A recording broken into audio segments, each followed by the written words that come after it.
for us as a family, it's one of the most challenging things to do, is to be out of a routine.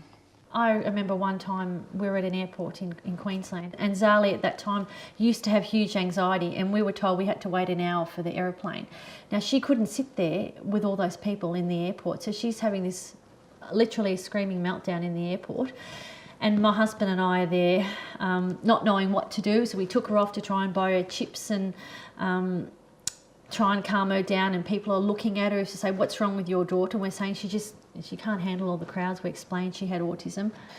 We flew to Queensland in January just after the floods. We arrived the day the floods were meant to peak, and we actually restricted a lot of the kids' access to TV so that they wouldn't see the news, restricted their access to the computers so they wouldn't accidentally go to a news website, seen stories about the flooding and people dying and stuff, because they would just get so distressed that what was happening, they wouldn't be able to understand that Queensland is not Melbourne, and that where we were going to on the Gold Coast was not flooded, and that their family who were on the Gold Coast weren't dying in this flood. When Alexander got his diagnosis, we went to Sydney. He'd never been on a plane before.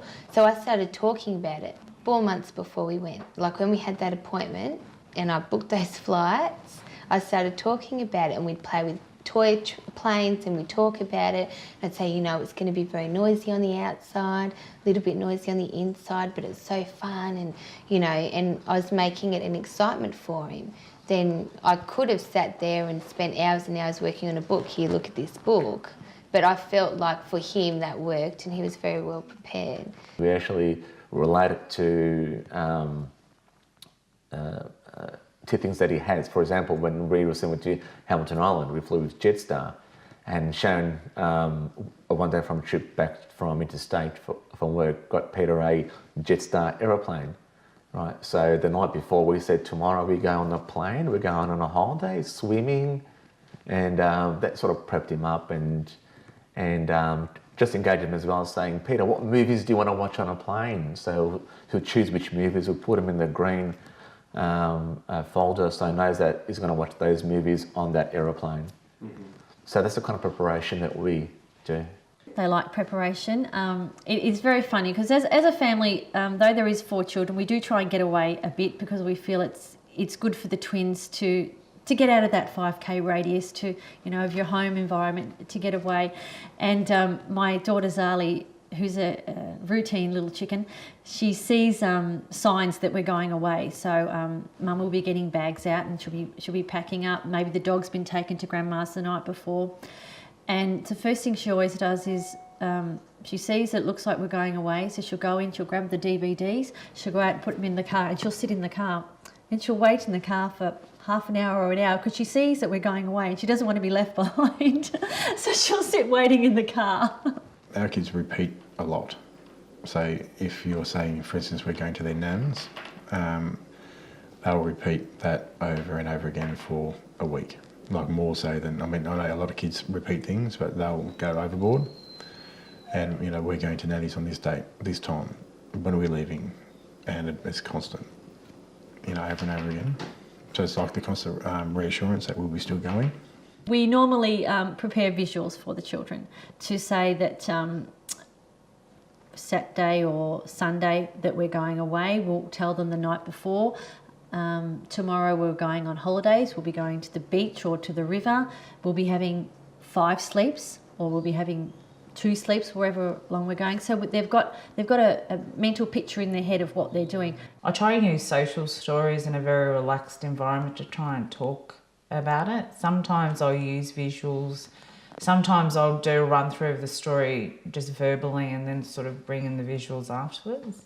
You know, so he gradually gets introduced. They'll often say to me, is it a car holiday or a plane holiday? And we'll say, plane holiday, beach, 5 sleeps, Mum and Dad are going, Bryce, Sally, Flynn and Anae are going, and then we're coming home. And that's enough information. The recent holiday we've had to Hamilton Island was very, very positive, and I think the great thing about that was that also the 2 boys' brothers got to spend time together. There's a lot of consideration that goes into our family holidays.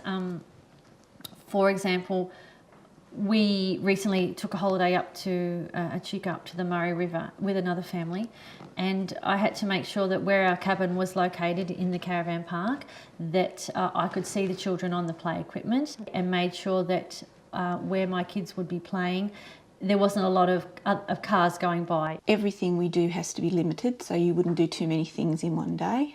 You wouldn't have a lot of activities. You have to make sure that you let him know exactly what is planned for the day, so having that timetable. So if you were to say, well, we're going to go swimming and then we're going fishing and then we might go for a walk on the beach, that'd be it. You couldn't then go and put something else in that mix.